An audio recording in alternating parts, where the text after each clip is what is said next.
Video. Okay, we are here with Kelly and with Hope and with me, Santana.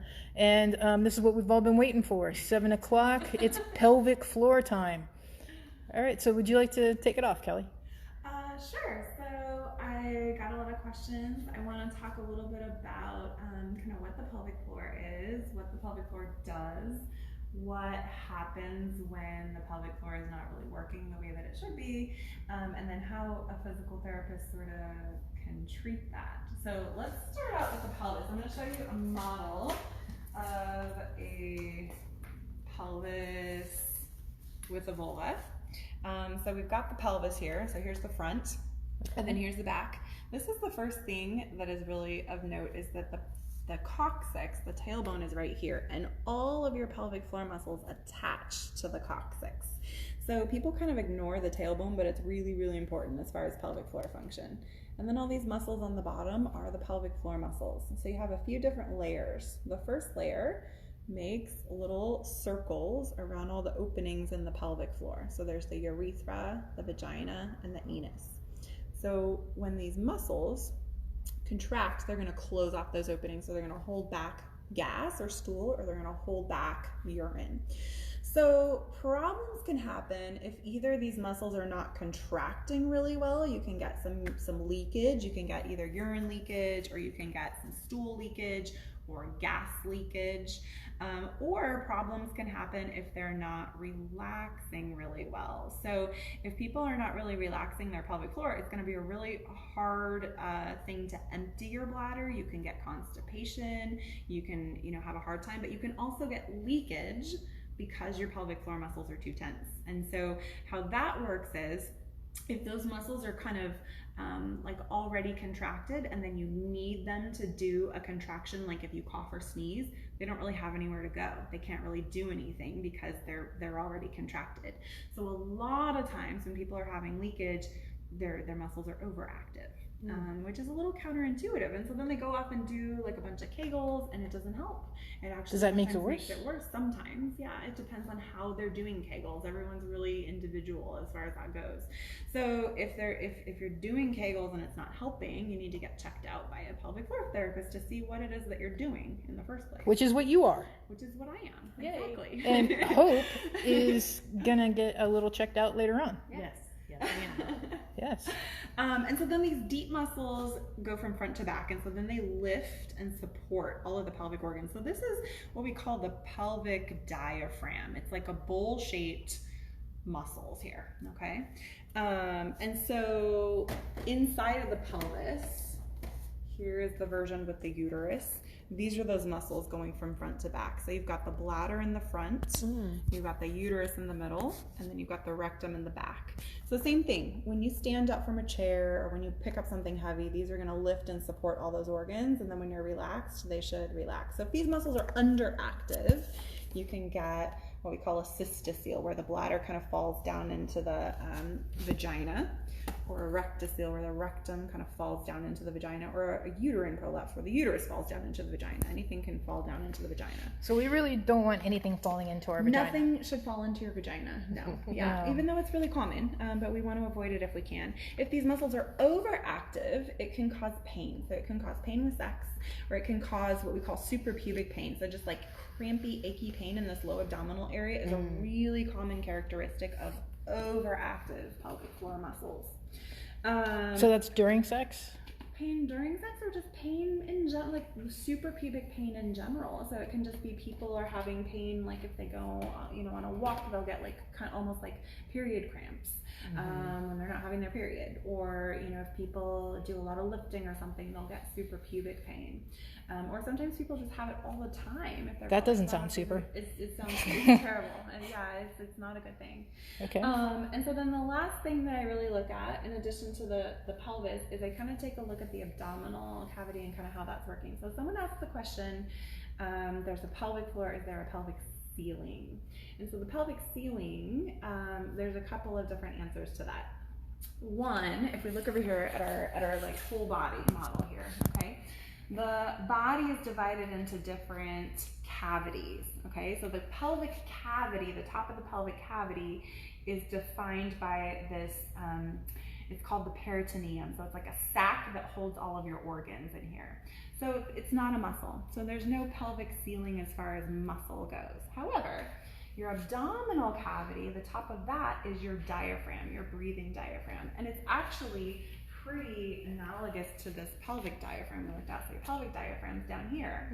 Your breathing diaphragm is exactly inverse, and so it's this way up top, okay? So when you breathe, your breathing diaphragm descends and your pelvic floor descends, and when you breathe out, everything is opposite. So you get like a little pistoning effect happening, okay? So when that doesn't go well, you can get leakage. You can get urine leakage or you can get prolapse.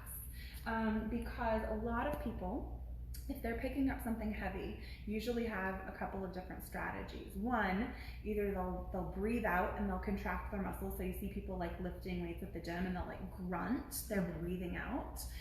Some people actually kind of hold their breath and pooch out their belly, and then they're putting pressure downward. So these are the people that have leakage when they're picking up something heavy. So that pressure's got to go somewhere, and it's putting pressure on the pelvic. Exactly. So the pressure is going to go out, and the pressure is going to go down instead of up where we want it to go. So they can also get hernias. They can get hemorrhoids. So one more reason to lift correctly. Exactly. Yeah, exactly. And it's not even lifting heavy weight. It's like sometimes I get a lot of patients that will like leak when they just stand up from a chair, just like any kind of activity where they're holding their breath. So that's in general. So the kinds of things I think I kind of went over some of the things that I treat. I treat urinary incontinence. I treat urinary retention, people having a hard time going to the bathroom. I treat people after pelvic surgery, so like a lot of prostatectomies, or I have I have a patient who had like a neobladder constructed. She had bladder cancer. A lot of people after cancer who have things like taken out and rearranged. I treat fecal incontinence, constipation, pain with sex, pelvic pain in general. I saw one person for vaginal flatulence. That was the only reason she was seeing me. So, which is queefing, essentially. I was going to say, is anyone going to say the Q word? Yeah, and that was like the only thing that she was seeing me. And she came in, she was like, you have to help me. I queef all the time. Every time she rolled over in bed, she would queef. And I had to actually look it up because I couldn't put queefing in my like notes. Right. So I was like, what is that called in medical terms? It's called vaginal flatulence. So and there was a cure for it? So typically what that's caused by is prolapse. And so ultimately that was her problem. So what happens is you can imagine almost like a suction, right? Yes. So if the organ is lower and then you move and then it pulls and up, it's going to pull air in, and then it's going to come down and pull air out. So it was ultimately a prolapse that I was treating for her. So but her only symptom was queefing. Well, I'm really glad you got to learn that, so you could share it with us. Thank you. Now we know about vaginal flatulence. Vaginal flatulence, yeah. All right. Yes. Yeah. Okay. So what are some of the questions? Do we have any questions coming in from the people? Yeah, do you guys have any questions that you guys would like to ask Kelley at this moment? We'll see what they come up with. Okay. Let me go over kind of what happens when someone comes to see me. Yeah, that would be awesome. Okay, so basically when someone comes to see me, first I just spend like a lot of time learning their medical history and kind of figuring out their symptoms. And I'm kind of putting things together. And so a lot of times if someone comes in and they're like, I started having urine leakage 10 years ago and I have no idea why. I'm asking them things about like what happened 10 years ago. Did you fall on your tailbone? Did you have a baby? Did you change jobs? I actually had I have a lot of people that they're like, oh, actually I moved on that day and I got a prolapse on the very day I moved, or I bought a new car and this new car I don't sit as well in it. And so I'm kind of like playing detective as far as their history, and then I check everything out. So I check that's Hope going over and checking out the vagina. I was looking at it because I had a question. I noticed that you kept saying about the importance of the tailbone and the muscles there. And so being a roller derby player and a coach for roller derby people, we fall on our tailbone a lot. And I didn't know that it could affect so much of our experience. Yeah, so it affects I had all to. these muscles because they all attach to the tailbone. So if you fall on the tailbone and let's say you fracture it, you have a flexion fracture. Okay. So what you're typically gonna get is initially you can see how these pelvic floor muscles are like a little bit on slack, right? If this is a little more flexed. Yeah. Over time, if they stay in this position, the muscles will actually shorten because they're not gonna stay on slack. They're gonna try to get, a little bit of stability back. Right. So then those muscles are shortened. And so I see people like 10 or 20 years post tailbone injury, and I go in rectally and I check their tailbone and it just doesn't move because everything is just like pulled all together. And so how do you check their tailbone? Rectally. Put my gloved finger in their anus, and then I go behind it and I just like feel the tailbone. You can feel the tailbone from up and then there. I feel from the side and I just like go back and forth like that. And I have not tried to do yet. And I wonder if that was that nubby thing. So I have a question about that. Yeah. So you're describing this and you're talking about the tension right there. Yeah. And I have an experience where it feels like tightness or pressure right about here. Yeah. Is that what that's from? Because I did have a tailbone injury. Okay, what that probably is a little bit of overactivity of the muscles that are connected to the tailbone. So most of the time, it's not impossible for a tailbone to hurt. I mean, tailbones actually absolutely do hurt. Okay. However, most of the time when people are having quote unquote tailbone pain, they're having pain in the muscles that are connected around to it. the tailbone. That makes right? sense. So I go in rectally, and that's the first thing I'm checking. If someone's having tailbone pain, and I wiggle that tailbone back and forth, and it doesn't hurt, they're not having tailbone pain. No. If I go a little bit off to the side and I check this muscle, and they go, "Ooh, that's what's hurting," then it's the muscle. That's so cool. A lot of times that feeling of fullness can be coming from overactivity in the muscles. You get kind of a full feeling. It feels like pressure, like someone has a fist pressing down from the inside. It can be like that. It can be from that, or it can be from the organs being in a little bit of a different spot can cause that pressure feeling. Yeah. Thank you. Yeah. So Lauren Heller has a question. She says, what about aging, vaginal walls, and tearing? Yeah, okay. So let's talk about the skin. Let's talk in general about like pain with sex, okay? So if somebody's having pain with sex, that can come from a lot of different places. So one place that it can come from is just the tissue itself. So as people age and go approach menopause and go through menopause, estrogen levels will get lower in this area. And when estrogen levels are lower, blood flow becomes a little bit lower in this area, and this skin, this little tissue, gets a little bit thinner and it becomes a little more fragile. So you can get, with friction, you can get little micro tears, and it feels like sandpaper, or it feels almost like paper cuts. People say it feels like burny or scratchy. And when someone tells me they're having burny, scratchy pain with sex, I'm thinking skin, your skin, okay? So the way that you can fix that is with a topical estrogen to kind of bulk that, tissue up a little bit. The other thing that can happen when this tissue thins a little bit is it can contribute to either pain with urination, again, because of the same thing, like that tissue is just really thin, and especially if you have really concentrated acidic urine, if you've been fluid restricting because you're leaking, it'll hurt to pee. And then what else is saying? Oh, it can also cause urinary leakage. So if we think about, if we've got the urethra here and we have muscles around the urethra that are closing it off, that are holding in urine, you can imagine that if that tissue is a little bit thinner, your closure is not going to be quite as good. And so sometimes, if that tissue's thin, you'll get some leakage, or stool leakage too. Same thing. People on the other you're end, not getting as good of closure. I've got a question. So you said this is from lack of blood flow, because lower estrogen, so not as much blood flow. So it's not. So the blood, yes, there is a less blood flow, but it's not from lack of blood flow. Okay. Oh, it's from actually the low estrogen. Actually, what's causing the tissue to be. I was hoping you would say that with a lot of sex, this would lower your chances. So I do actually tell people that orgasms are super healthy because it brings so much blood flow to the area. It's a great pelvic floor workout. Yes, this is what I wanted to get. This is why you wanted to do this whole video. Yes. So orgasms are fantastic. I have given older patients like vibrators and told them, Oh, like, that's so go wonderful. for it. You know, like you need some blood flow in this area. So absolutely. That's yeah, great. Yeah. So Lauren Heller says that she was told that her wall is not thinning and estrogen level is okay, Okay. but okay. yet she's having, or maybe having problems Okay. with thinning and tearing. Okay, so Kissing? another possibility, and again, this really depends on the person's medical history. A few other possibilities are radiation. So if there's ever been any like cancer anywhere in the body and there's radiation, that's going to cause some thinning of the tissue and it's going to make it a little more fragile. The other thing is there can be certain skin conditions, certain dermatological conditions that would need to be cleared too. So if the estrogen is fine, there are conditions like lichens is a really common one, lichen sclerosis.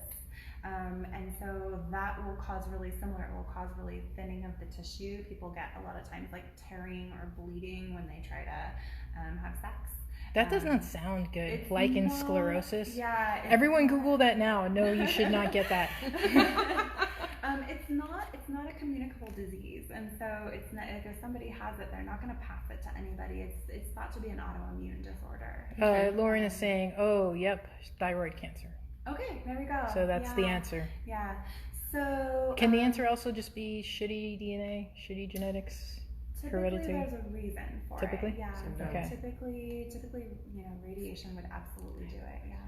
Yeah. I have a question about the estrogen. Yeah. You said that you could put directly on it. I just went to the doctor today, and I'm in perimenopause, and they told me that might be an option for me, but they were very rushed. Okay. How does that help? Okay, it's really local low dose estrogen that you just put. So it depends on why you're using it. It comes with an applicator that you stick in the vagina and you squirt, like a little lump of it up in there usually at night. There are reasons that you would need to use the applicator. If you're not having, so like the reasons would be if you are not, so a pessary, so it's like a little, actually I have one, I'm gonna grab one. Okay. You said a pessary? A pessary. It sounds like a little, like, pastry. She'll be right back. A pessary sounds like a delicious pastry. Okay.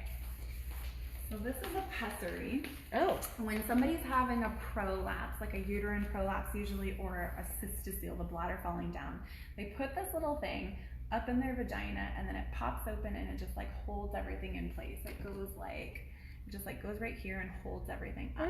Okay. Now, if you have thinning tissue and you put a pessary in and it's like up against the walls of that tissue, then it can kind of like ulcerate the tissue a little bit. So in those cases, you absolutely need the applicator to get it way up there. Got it. For most people, you just put a little bit of estrogen cream on your finger. You stick your finger in your vagina, and then you just like rub it around. And as you're coming out, you want to get it on all of like the inner labia and the urethra and all of that. And so that kind of plumps up those tissues. Is that something that happens automatically, or does it need to be a few treatments? Or Usually it takes a couple months. Oh, okay. Yeah, and you do it every day? 2 times a week. Got it. So typically they'll tell you to do it every day for 10 days. Okay. To like build it up, and then twice a week as maintenance. Okay. Yeah. Thank you. Yeah, estrogen cream. Lauren had a question about the estrogen cream, asking if the low dose estrogen has any risk of promoting cancer. There's not evidence for that. So it doesn't get into your bloodstream. It doesn't increase the risk of cancer. However, for people with estrogen responsive cancers, oftentimes their oncologist will just like be better safe than sorry, and they'll say no. So what typically happens is that if I'm examining someone and I say, hey, you might benefit from estrogen, go see your physician. And they'll go talk to their physician. If their physician clears them, then they'll prescribe it. If they've had cancer, their physician will send them to their oncologist, and the oncologist ultimately decides. And so I've had a lot of oncologists that have said, yes, that's fine, or I've had some that'll say, try all of this stuff first, and if that doesn't work, then yes, you can have it. And I've had some that have said, like, absolutely not, you gotta do other stuff. So this is a decision that really goes down to the oncologist. It's typically their oncologist. Like, typically everyone will defer to that, unless sometimes if it was a long time ago, sometimes their physician will say, like, this is okay, but typically their physician says, go ask your oncologist. Okay. So, yeah. If somebody does not have an oncologist, if they don't have a history of cancer, they just go see their GYN, like their OB-GYN or their urogyn. So yeah. So when I'm checking somebody out, were there any other questions about estrogen? Lauren wanted to know if you could recommend a natural estrogen. Like, is there a real difference between the natural and non? There is DHEA, which is over the counter, which converts to hormones in the body. It's like an estrogen and testosterone precursor. I can't recommend or not recommend that. There's also vaginal moisturizer, which is non-hormonal. So vaginal moisturizer is essentially like moisturizer, the same that you'd use like on your skin. You just use it in your vagina. And so I've seen that stuff. It's like Refresh and stuff like that. Yeah, the one that I really like is called Yes. It's organic and just like no weird stuff in it. And you use it the same way that you would use the estrogen cream, but there's no estrogen. That typically takes a little bit longer to kind of build up the tissues, but I do have some patients who've had cancer who have really good results with the vaginal moisturizer. I actually just saw one today. I discharged her because she's totally fine. She'd had vulvar cancer, and it took her a good, I want to say like 6 months of like really consistently using the moisturizer, and her skin's doing great. She's not having pain anymore. Like, she's totally fine. Awesome. So that was a recovery. Yeah. That's cool. Yeah. I think Lauren is, high-fiving that. Yeah. Awesome. Yeah. Did you want to talk about the, what was it? Oh, I almost forgot. I did forget. We were talking about it earlier today, or when we got here, feeling. Yeah. Like, why is it important for us to know what's going on up there, and ways that we can do that on our own before we end up here? Or with a partner. Yes. It's more fun with a partner. Remember we were talking about that, and you suggested that might be a good thing. So I mostly see this in people who are having pain. And it's really complicated as far as like the process of pain. So when someone has had pain in any area of their body for a long time, something happens that's called central sensitization. And so our body's natural response to pain in an area is a few different things. Number one, our muscles in that area contract to kind of protect us from that. Okay. Number two, our nerves in that area become like a little more sensitive to alert us to danger, basically.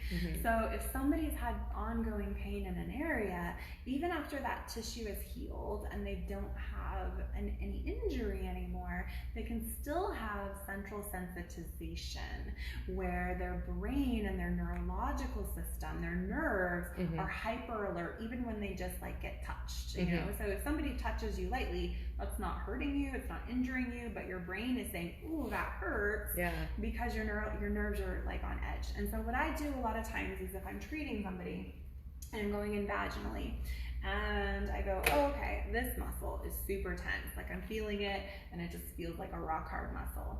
And I say, is that tender? Does that hurt?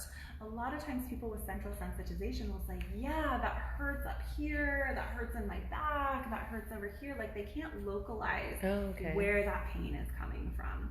And so what I do with them before I do anything else is I'll like kind of take my finger away and go, okay, we need to really focus on this area. So I'm putting a little pressure here. Do you feel where we are? And over on the right side, I'm a little bit toward the front.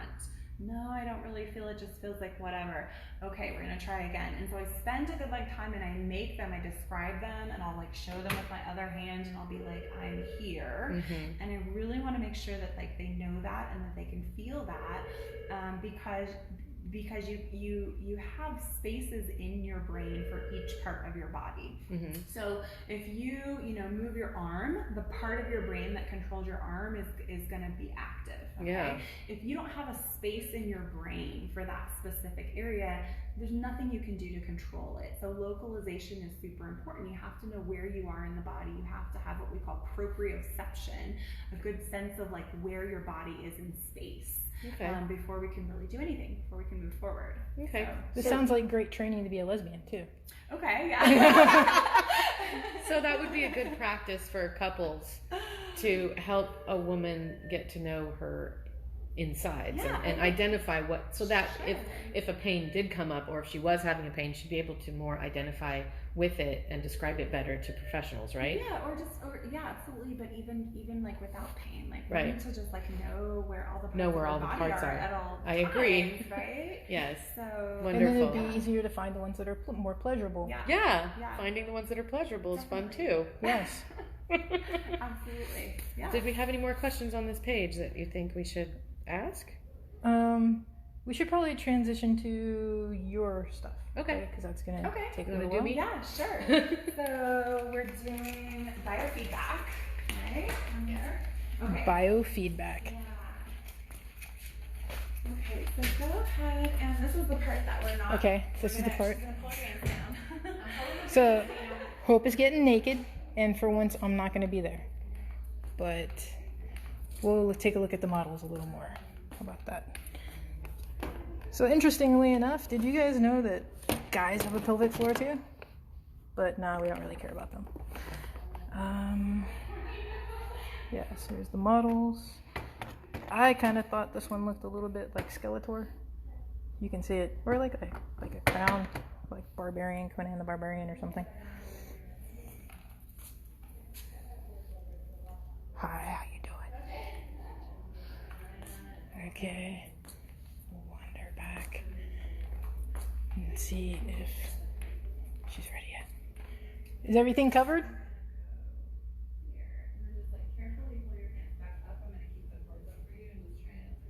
Just a second more, guys.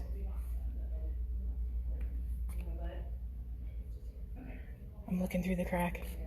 At Hope's crack. I can actually just drop those ones because it's kind of rough. I don't want them to mess up the cords. Oh, you got cute underwear on. Yeah, I got my cool underwear on. Well, they can see that. Okay, we're See, good now. Taz. I have, let me clean up here. All right. I had to drop my I got pants. kicked out. Okay, I have cords in my butt. All right, let's So see him. I stuck some little stickers. Do I sit down? So, Yeah, you can sit down. see, there's some cords there. Hope's taking a seat She put cords in my butt cheeks. in the butt cheeks. We now know each other way better. I should probably go from the other Let side. me get your cords. We're gonna attach these.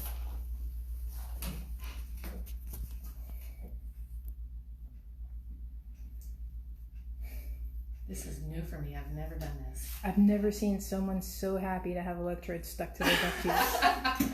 All right. So I'm gonna turn up the light because these little surface ones are really sensitive. Yeah. See, it was reading the light for a second. Oh, This okay. looks great so far. It looks really, really good. So I'm gonna actually I'm gonna record this. I'm gonna print it for you after. Okay.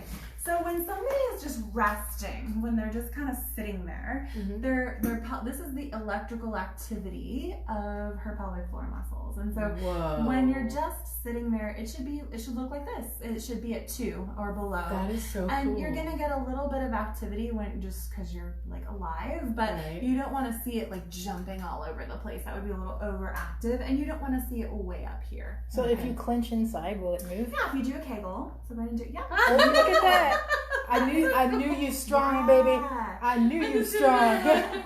That was really cool. That's a beautiful Kegel. It looks really nice. And what I really like about this is it's coming back down to the bottom. So the other thing that I'll see sometimes is people will do a Kegel and it'll just like get stuck up here. And so then we work on like you gotta let it come down, because you can imagine if you were way up here, your Kegel, even though it's strong, you'd have less of a Kegel versus if you're resting. That's why resting is so important. So where it went up again there, I pushed. Yeah, so that's the tricky thing about these, because if you bear down on the screen, if I just took people up to this, it would be deceiving. So that's why I have to put my finger in rectally or vaginally and feel, are they squeezing or are they bearing down? And so then I have that information, and then I know kind of what to look for. The other thing I can look for is the belly. And so bear down, like push. Okay, are you bearing down? Well, what do you want? You want me to I like want you to, squeeze my like, belly? I want or- you to push out like you're trying to like push out a bowel movement, like push. Oh. Okay, and then relax, and now Kegel. Yeah, okay, so it feels different. So what I felt here was like a lot of abdominal activity to get you to push, And when you did the Kegel, I just felt like a tiny little bit of low abdominal activity, which is what that's going to feel like. So I can tell by kind of looking at their belly what they're doing too. Okay. But I have to feel vaginally or rectally to know what this is meaning to me. Wow. One thing I like to try, let's kind of see what you look like in a toileting position, if that's okay. Okay. Ooh. Okay. So go ahead and sit. It's a GoPro. GoPro toilet. Yeah. Squatty potty. This is what I have at home. Yeah, it is. I've tried it. It kind of helps. So a lot of times when people are constipated, I'll put them here with the squatty potty and I'll say, like, see if you can get all the way down to the bottom.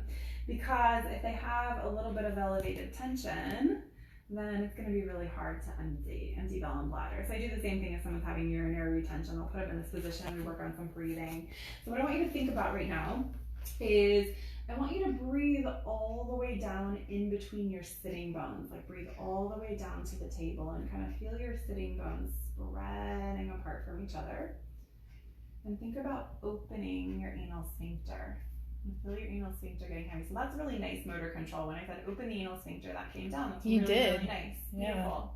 And think about opening your vagina. Feel your vagina getting really heavy. Okay, I got to reposition. Here we go. Open the anal sphincter. Open the vagina.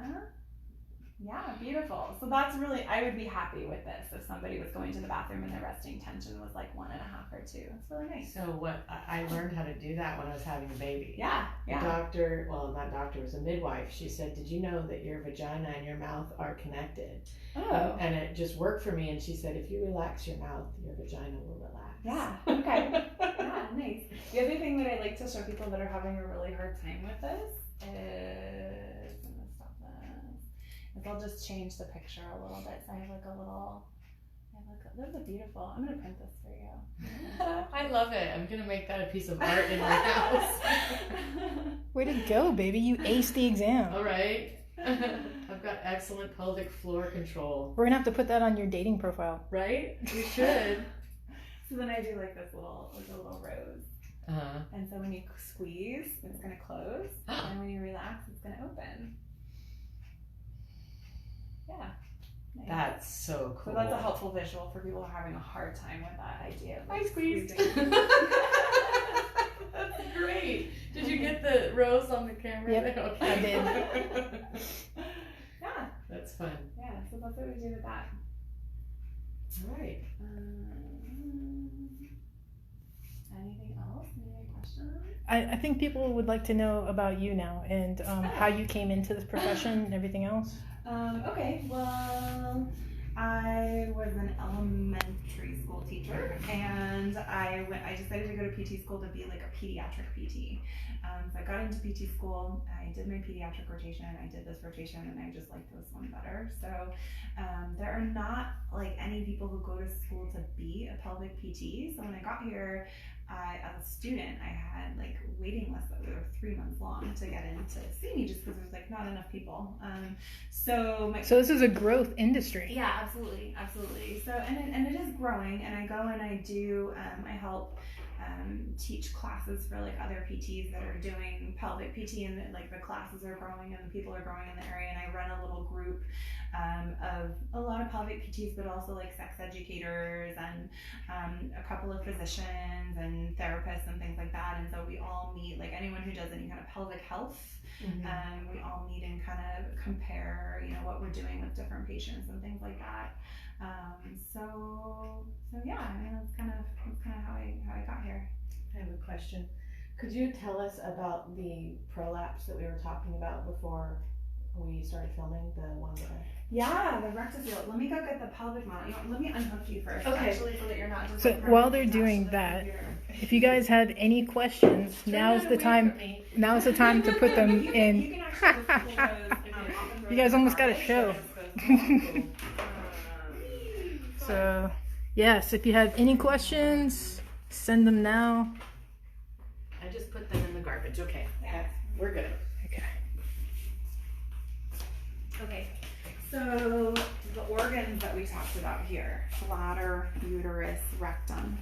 If people have kind of uncontrolled abdominal pressure, if they're kind of bearing down to lift things, or if they get constipated, or if they have a lot of pushing during their vaginal delivery, then these organs can start to come down. So the cystocele is the bladder kind of falling down into the vagina. And what happens is, if you can imagine that like this is the bladder and here's the urethra, if that starts to kind of come down a little bit, a few things will happen. Number one, they'll get kind of a full feeling, or they'll get like a low abdominal achy feeling sometimes, not always. Secondly, their urine stream will be really slow. So they go to pee and the top part of the bladder will empty really well, but the bottom part of the bladder is not going to empty, and it'll just kind of trickle. And then when they stand up from the toilet, they immediately feel like they have to pee again because they stood up, and then everything like shifts around. That happens to me. So that's a really common. And then the other thing that happens is they can get urine leakage because you have a muscle called the compressor urethra that just kind of lays across the urethra. So in a urethra that's just like nice and lifted, it squishes it. It like squishes against the pubic bone. So if that urethra is a little bit like laxer, it's gonna like squish it into nothing. Like it's not gonna squish, and so you'll get a little urine leakage. So that's a cystocele. A rectocele is when the rectum kind of comes down into the vagina. So what happens in that case is, now imagine this is the rectum. So rectum is kind of coming down a little bit. They'll have a little bit of difficulty emptying their stool. So the stool will just get stuck in a little pocket right here, and then they'll strain, like they'll push really hard to like push it past the pocket, and that'll work in the short term, but in the long term, that pocket is just getting lower and lower and lower. So over time, it gets harder and harder. And thus that spatula thing. The spatula thing. So what a lot of times people find on their own, and if they don't figure it out on their own, I tell them to do it, is something called splinting. So if the rectum here is kind of coming down into the vagina, people can either just put a little pressure on the perineum. Sometimes people put pressure right in the middle. Sometimes people put like 2 finger pressure on each side of the anus. Or they can put their thumb in their vagina and push like backwards. And so all you're doing is, depending on what position your rectocele is in, you're kind of just supporting it and you're letting yourself poop. And there's a little thing called a femes. It's like a little mini spatula. You can stick it in your vagina and you can support the rectocele. So bottom line is, don't get constipated. Get yourself a squatty potty. Don't strain to have a bowel movement. A lot of people don't know that you like don't have to push at all to have a bowel movement. Your rectum is a tube of muscle, and it just like squeezes out your poop for you. So yeah, that's the prolapse stuff. Okay. We have a question. I don't know if this goes into your purview. Okay. But it's been asked. Would you discuss squirting? Okay, squirting is very controversial, and I will discuss what I know about it. But so even within the pelvic world, like there is not enough evidence for me to say like whether squirting is urinary incontinence or not. So it's when someone comes to me and they say that they're having urine leakage during sex, the first thing that I ask them is, are you having urine leakage just like with vaginal penetration? Are you having leakage like during your orgasm? When are you having, this happening? If they're having leakage during their orgasm, I ask them, has that always been the case, or is that something that has changed recently? And so if somebody was not having that happen before, and then they started getting urine leakage like during the day, like when they were coughing or sneezing, and they also started getting it during sex, then I tend to think like those symptoms go together. Yeah. If they have kind of always had that happening and they're not really having any other pelvic symptoms, I'm not so worried about it. And then the other thing too is really like any kind of symptoms that we're talking about, we're thinking about level of bother. So if they've always had this, it doesn't bother them and it's fantastic and they like are fine with it, it's not a problem. It doesn't really matter like what the fluid is. Right. If it's something that's bothersome to them and they're not having any other symptoms, I might kind of try to reframe that a little bit and figure out, why is this bothersome to you?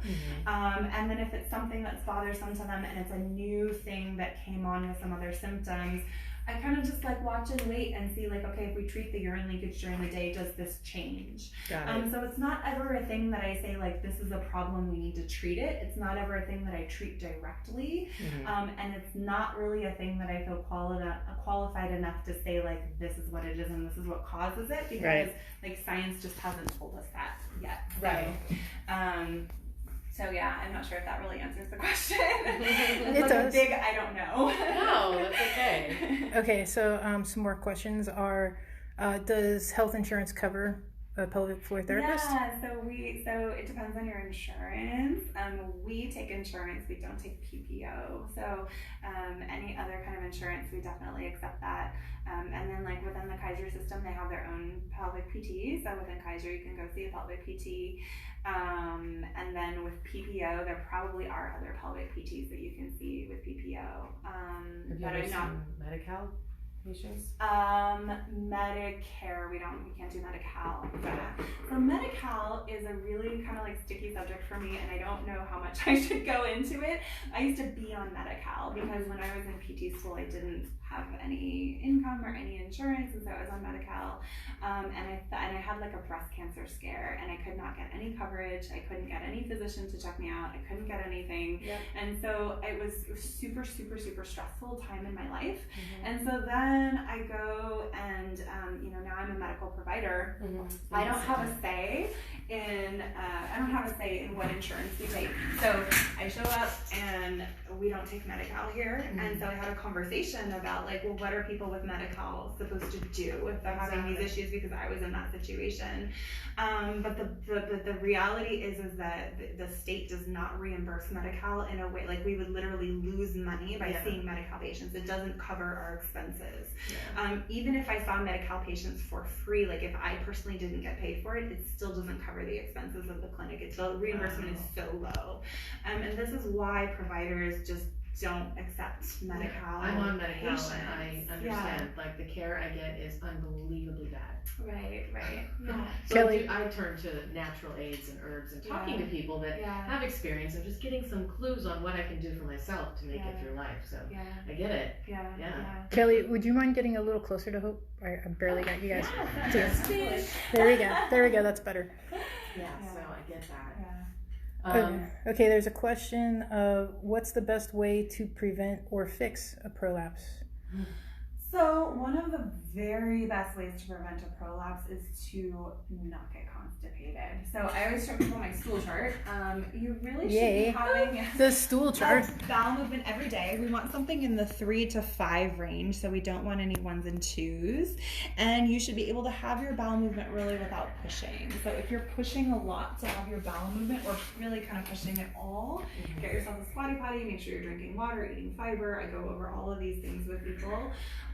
One thing that I mentioned earlier, I think before we started filming, is that to some degree we're starting to learn that a little bit of cystocele is, I don't want to say normal, but is like common enough that we're not so worried about it. So something like 90-something% of people have a little bit of a cystocele after one vaginal delivery. And so that's the bladder, right? The bladder kind of coming down a little bit. And most of the time it does not cause any symptoms. And so these are the kind of people where like they're not aware of anything with a cystocele, but if I go in and I like look inside of their vagina and have them bear down, I can see their bladder moving a little bit because they've just literally had a vaginal delivery. So I'm not so worried about that.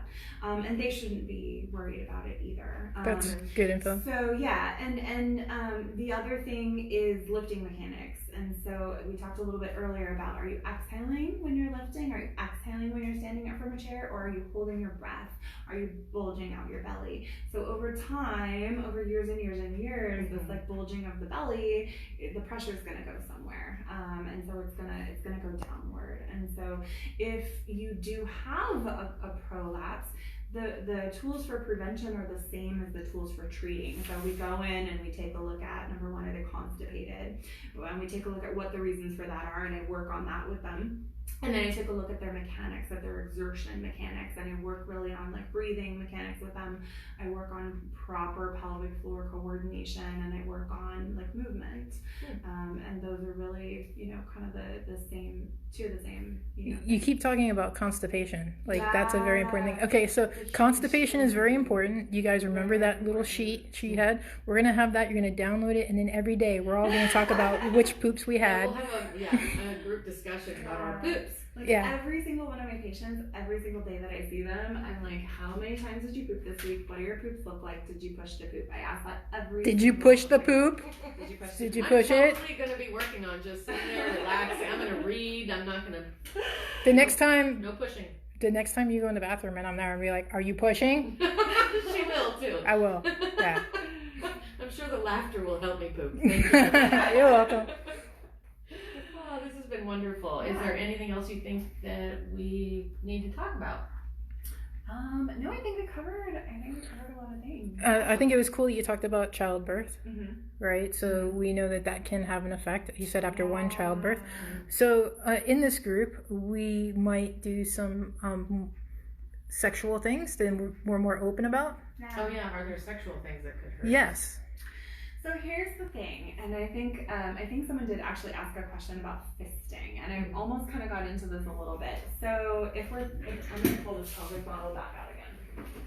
I think she's going to fist the pelvic model. Yay. These muscles are really made to like stretch a lot. That is so good to hear. Yeah. So if you can pass like an entire human child like through these muscles, a fist is nothing. Fine. However, that being said, a lot of times people tear when they are like having a baby, okay, vaginally. So causes for tears, the reasons that this might not be very extensible, and also some of the same reasons that you might have some tearing or bleeding if you attempt to insert something larger than your muscles are really able to handle, are number one, skin. So we talked about thinning skin, we talked about lichen sclerosis. So if that skin is really like thin, it doesn't matter how well your muscles are moving, you're going to tear a little bit in the skin. So that's when we're looking at vaginal moisturizer, we're looking at estrogen.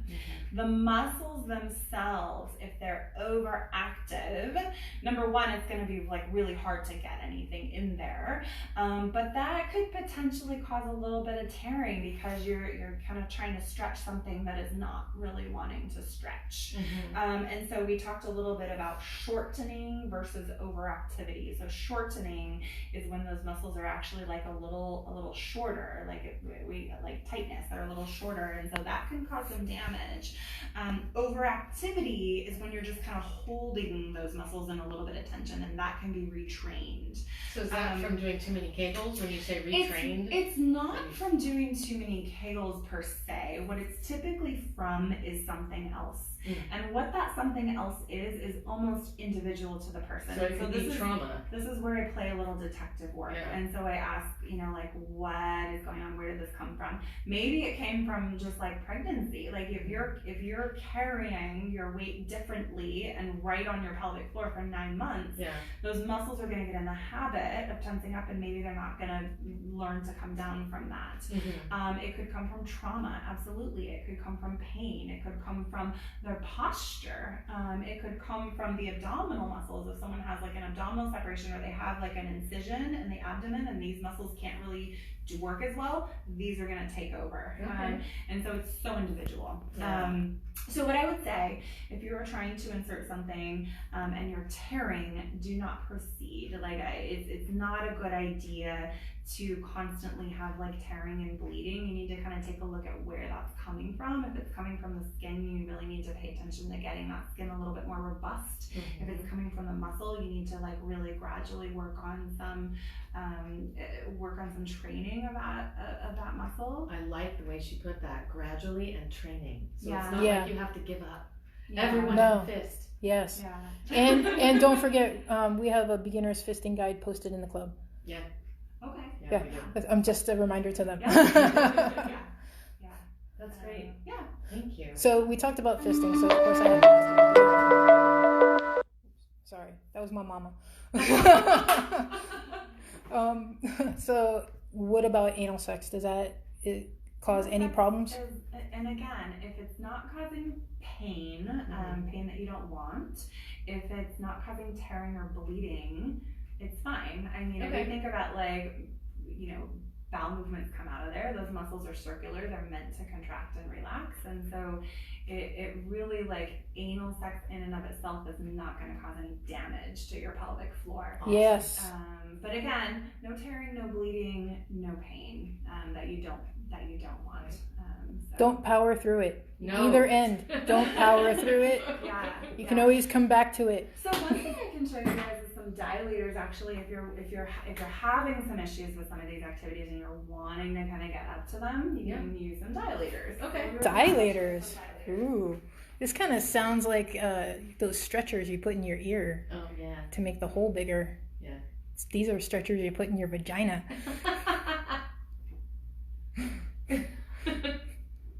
So how did you like the biofeedback, Hope? I thought it was cool. I thought it was awesome that you have a very healthy pelvic floor. I can control that thing very well. I liked the flower. That was my favorite part. I told you you're strong in there. So there are lots of different kinds of dilators. These ones are silicone and they come in like different sizes. And so okay, all the lesbians on here are now laughing and saying those are the smallest strap-ons I've ever seen. So they're meant to be small because these are for people who are having difficulty with penetration. So these are actually like on the larger size of these set of dilators. What's really nice is like you can put them in the freezer. If you're having some pain, they'll retain a little bit of cold. You can put them under hot water if warm is a little better. There are shaped dilators, so if your pelvic pain is like a little more in the deeper area. I have people that start with like this, and like this is painful for them. Wow. And so they just work their way up, and so dilators come in all sizes. But the curved ones, you can kind of get if your pain is like a little deeper. You can kind of get in there and like, hit some little trigger points and things like that. So you can kind of work on that a little bit. So it's like a massage on the inside. Yeah. If you have a tightness, it's a good idea to, not just for sex, but just for your well-being, to do what you just said. Like put something in there and gently sort of press on it. Here's the thing, is that it's all symptom related, and so I don't just go around like finding people, checking their pelvic floor and being like, I could hook anyone up to this, and I could find something that I could treat. Mm-hmm. If they're not having symptoms, if their pelvic floor overactivity is not really causing any issues and they're a little bit overactive, I don't know that I'm so worried about it. If their pelvic floor overactivity is causing them some pain or urine leakage, you can do something about it, right? Yeah. Like you can. So, that's kind of what I meant. Yeah. If they are experiencing pain and maybe it's just too tight and their partner touching them is excruciating, it might be okay for them. Yes. If they were comfortable doing it on their own too. So for people who are kind of working on their own, like if somebody was really not having symptomatic sex, if they weren't really having pain with sex, but they really just wanted to kind of work up to like bigger insertion, I'd be okay with just telling someone to like get a set of dilators and kind of work on it, on your own. If somebody's having pain with sex, I'm not comfortable having them just like go at it with the dilators. I really want them to see a professional, because like why are they having pain with sex? That's good. So I would really want them to be like checked out. And plus we kind of have that human instinct to, oh, that hurt, let me touch it again. and again. Now it hurt worse, let me touch it even more. Most women that I've talked to, they have a problem with, if sex hurts, they just stop having it. Right. And they don't go to talk to their doctor, and they don't tell anyone, and then they miss out. Yeah, so I always have that conversation with people, because that's absolutely true. It's like they just stop having sex, and so I tell them, like, I can get you through this whole set of dilators. We can work, and you can like be able to insert this largest one, but then that doesn't mean that that's going to translate to like pleasurable sex with your partner, because number one, like you're just laying here and you're in control of this. That's not the same as sex. It's not the same as somebody else inserting something. Number two, two, like you're doing this nice and slowly, and it's gonna probably be like a little more vigorous if you're having sex or something. And so I tell them, and my rule is basically like continue having sex, but stay one step behind your dilator. So if you're inserting something this big on your own, then your partner can insert something a little smaller than this. And so if that's a finger, like I'm okay with a finger, I might be okay with 2 fingers, but you're definitely not fisting if this is what you're inserting on your own, right? And so then they're kind of progressing with their partner at the same time they're progressing on their own. I love that advice. Yeah. That must be a kind of fun conversation with people that are like have a male partner. Like, you're going through this, and she's like, "Oh yeah, we're never gonna get to that size. You know, don't even worry about that one." So there's that, but actually, so straight people, like the conversation that I have with them most often is like how to finger. Like they don't know how to do it. Like they've never done it. They don't know how to do it. So when I say something like your partner can insert a finger, they think that literally means like, all right, we did that. Like they don't know like how that's sexual. And so I've had like conversations about like how you can do that. This is blowing my mind. I didn't know that was a secret. That's why I switched over to you, because your brain was just pulsing. Yeah. We need to share this good news with all the straight men. I know. Because it's because it's very penis centric. Yes, that's true. Yeah. And so that's really like the conversation I have, is because they think like, oh well, if I can't put a penis in a vagina, either because there's erectile dysfunction, because I treat like people with penises too, so if they can't put that penis in the vagina, or there's like vaginal pain, then they just like stop. Like they just don't. Like, they don't do anything. And I'm like, you know, what about external? What about like, you know, like massage your partner, for God's sake, do something. Like do something. I'm so glad that you do what you do, and you're teaching people. Like you are spreading goodness. That is awesome. Thank you. I mean, right now I just want to become a fingering missionary for all heterosexual couples. To go around to heterosexual couples and show the men how to do it. Yeah, but I know that they'd say, "But my penis isn't broken." Right. Yeah. All right. Do you guys have any last questions? Because I think we're getting ready to wrap it up. So I'm going to give you a minute here to put in any last minute questions. We've got 7 viewers, and only 1 person, 2 people have really been asking questions. I really appreciate you doing this. This is wonderful. We're hoping to be able to share it in other places. Are you okay with that? Yeah, absolutely. Okay. Yeah, as we have a YouTube channel. Yeah. So we're going to put it on there. Sounds great. Awesome. Yeah. Okay, so we haven't gotten any other questions. So I want to end it with you. Right? And I would like you just to, you are a pelvic floor therapist. You have had your fingers in many orifices of strangers, right? Dealt with many different things. What's the one thing that frustrates you? You're like, come on, again? What's really frustrating for me, and like, I think what's also really frustrating for like the patient as well, and I try really hard not to get frustrated, is just like, I have it's urine leakage or stool leakage that happens like for no reason. Like they don't feel anything happening, they don't feel any kind of urge, they have no connection to their pelvic floor, like they don't really have any idea. And so I kind of like spend all of my time, you know, like going down different paths and trying to figure out what's going on.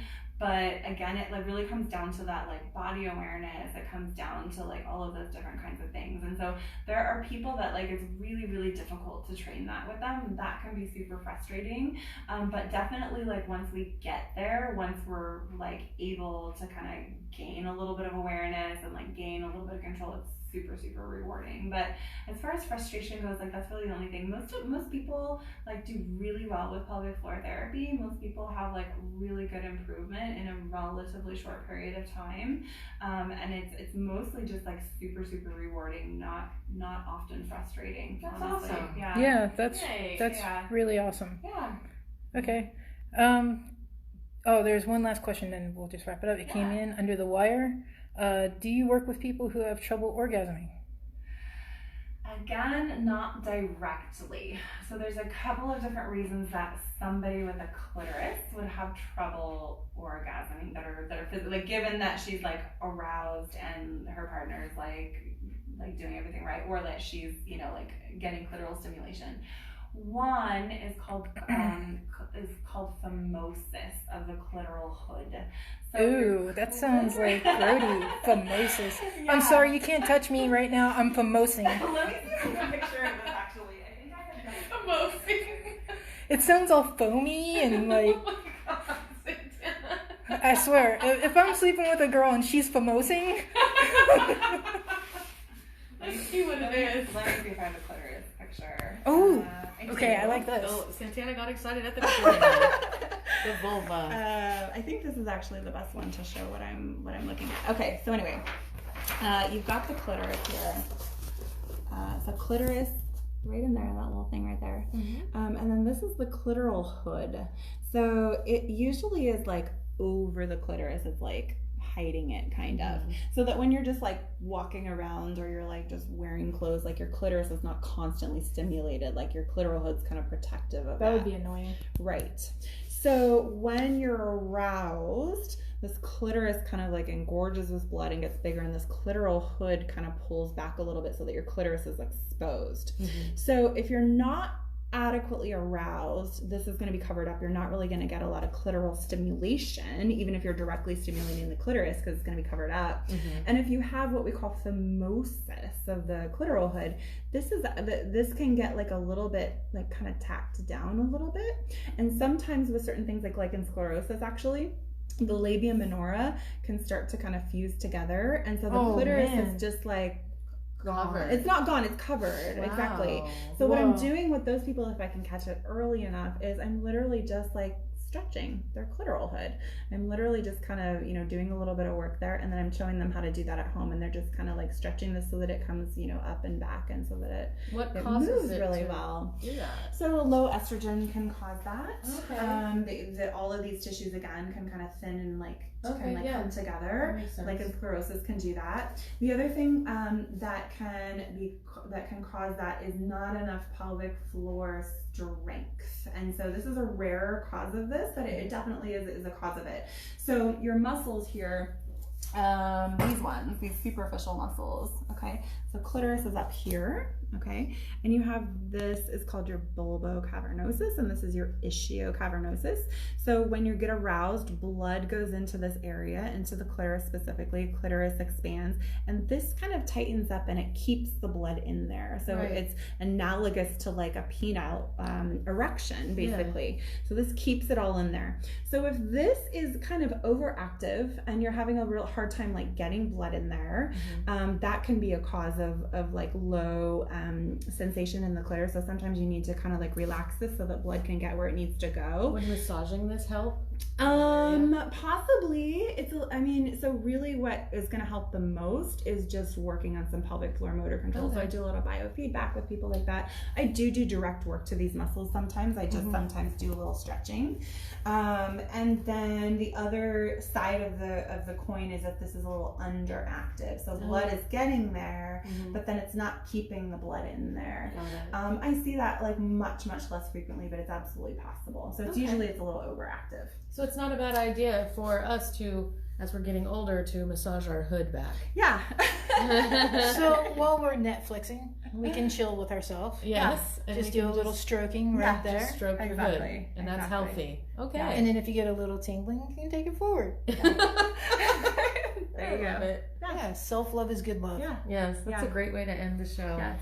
All right. So we've been here with Kelley. It's been an hour, actually. Can I show you one more thing about the clitoris, since I have my clitoris pictures on? Yes, please. Let's talk about the clitoris. We are all about the clitoris. This is like here's the picture that I was looking at, and I had like this epiphany when I looked at this picture. You're like, wait, there's more. So I really want to. So this clitoris picture is fantastic, because you know how you see the model of the clitoris and it's like the whole clitoris. Yes. This is it in the body. Okay. So the clitoris actually comes down under the pubic bone right here. So if you want to give somebody like a really amazing orgasm, you can access the clitoris from the inside. Oh, I can't wait to see this. Clitoris would be here. Clitoris comes all the way down under these bones right here. So if you're fingering somebody, you're gonna get like under the pubic bone, and you can stroke the clitoris from the inside. So you're spreading your fingers. Yeah, we've done that. Yeah, so from the inside and like right up against the pubic bone, and then you can get like some really good clitoral stimulation. I've noticed too that like up here a little, like if you're already aroused. Higher up, like up. So this is the part, because I remember clitoral hood is down here. So this is the part of the clitoris you see, but absolutely there's still tissue that's up here a little bit higher too, that is like up against the pubic bone as well. So is that what actual G-spot stimulation is? It's the inside of the, is that the inside of the... This is not me speaking with any evidence to back this up, but that's what I think that it is. I do too. There is not any evidence that says that that's what the G-spot is, or like what kind of tissue that is, or like anything like that. There just hasn't been like enough studies on it, high level studies. So I can't say like there's a scientific answer, but I think for me, yes, it feels like so it's just too. the other side of my clit. Exactly. I think it's the other side of the clit. Exactly. I agree with you. Awesome. Yeah. You know what I love is that it looks like a little tiny penis. It's a lady penis. It is a little tiny penis. Yeah, it does. And so that's what so it actually is, it's attached here by like a little ligament. And so if somebody, people can have surgery sometimes, that they'll kind of clip that little thing, and it'll look like a penis. So in combination with hormones, it actually is like very much analogous to a penis. Yeah. That's awesome. Okay, I guess we're ready to wrap it up now. Yeah. Thank you so much, Kelley. Everyone give a hand for Kelley. Yay. We can't hear them, but they're there. All right, thank you.